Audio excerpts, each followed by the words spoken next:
You might think that when my father died, I might have doubted the existence of God, or even rejected the idea of a loving God entirely, but that's not what happened. You might think that winning the lottery might confirm belief in God, but that's often not the case.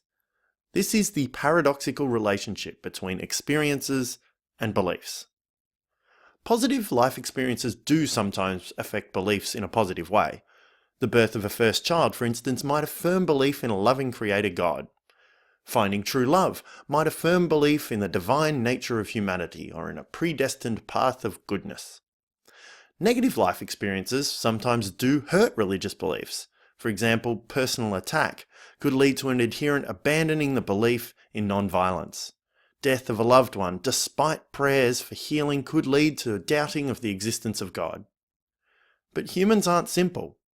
Sometimes we respond in the opposite way. A paradox is something that looks silly on the surface, but is nevertheless true. So, I was 17 when my dad died pretty suddenly. We had prayed really hard for him to get better, and he died anyway. The obvious reaction could have been to blame God, or to stop believing altogether.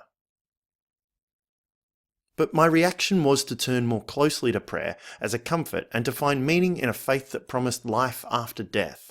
It did not take away my pain, but it did give me a way to process the pain, and in doing so reaffirmed my belief in a God who loves us always. It was probably the moment my faith went from being a childlike faith to being an adult faith. What a paradox. Tough times lead to stronger beliefs. But what about good times? Let's consider Jimmy.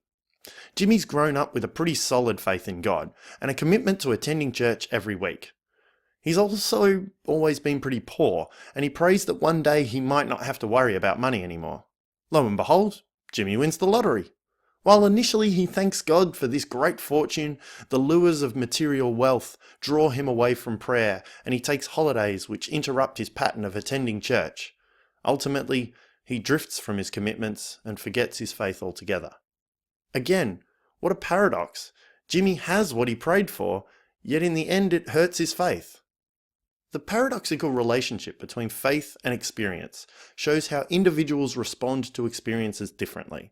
In your exploration of an individual in Outcome 3.3, see if this paradox applies to them.